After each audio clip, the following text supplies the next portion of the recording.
कैसा है तू और हमारा देश कैसा है? वैसा ही जैसा आप छोड़ के गए थे। यानी कि हम अभी भी अंग्रेजों के गुलाम हैं? नहीं, अंग्रेजों से तो हमें 1947 में ही आजादी मिल गई थी।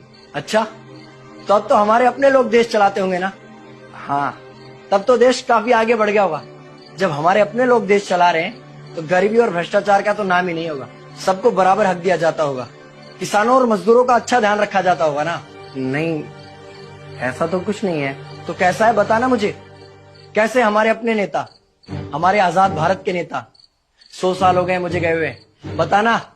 हमारे अपने नेता वो तो अपनी जेबें भरने में लगे हुए हैं। आने वाली 7 पीढ़ियों को नहीं बल्कि 700 पीढ़ियों को ना कमा कर खाना पड़े उस चीज के इंतजाम में लगे हुए हैं। तो तुम लोग क्या कर रहे हो और हमारे देश का युवा क्या कर रहा है? हम लोग तो इंस्टाग्राम पर रील्स देखने में बिजी हैं। यानी कि हमारी कुर्बानी का देश के लोगों पर कोई असर नहीं पड़ा। देश के लोगों में कोई देशभक्ति नहीं, कोई देश प्रेम नहीं। नहीं, ऐसा नहीं है। आपके लिए और देश के लिए बहुत प्रेम है भारत के लोगों के दिलों में। हर 15 अगस्त और 26 जनवरी को तिरंगा फहराते हैं, पूरे जोश के साथ भारत माता की जय बोलते हैं और आपकी डीपी भी लगाते हैं। और भारत और पाकिस्तान के क्रिकेट मैच के दौरान तो हमारी देशभक्ति पीक पर होती है। तुम इसे देशभक्ति समझते हो? तो फिर क्या है देशभक्ति? अगर तुम्हारी देशभक्ति समाज को सुधारने में, गरीबों को अच्छी शिक्षा या बराबर का हक नहीं दिलाती तो कोई काम की नहीं है तुम्हारी देशभक्ति। भ्रष्ट नेताओं और सरकार के खिलाफ आवाज उठाओ, लोगों को एकजुट करो। लेकिन अगर हमने सरकार के खिलाफ आवाज उठाई या नेताओं से सवाल पूछे तो हमें एंटी नेशनलिस्ट कहा जाएगा या हमें गद्दार करार दे दिया जाएगा। तो डरता है।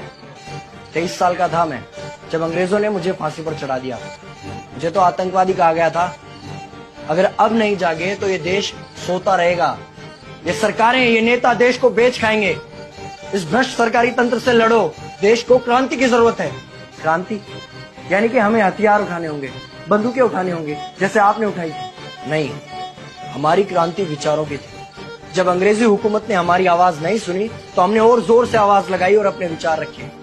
और क्रांति केवल सत्ता को बदलने तक सीमित नहीं है, बल्कि इस भ्रष्ट अन्यायी तंत्र को जड़ से उखाड़ कर फेंकना है। पर ये होगा कैसे? अपने आसपास से शुरुआत करो। जो भी तुम्हें भ्रष्ट नजर आए उसके खिलाफ आवाज उठाओ, एक्शन लो। तुम्हारे टैक्स का पैसा नेताओं की जेब में जा रहा है, हिसाब मांगो। अपने वोट का सही इस्तेमाल करो, लोगों को जागरूक करो और इस देश को आजाद करवाओ। इंकलाब जिंदाबाद, इंकलाब जिंदाबाद।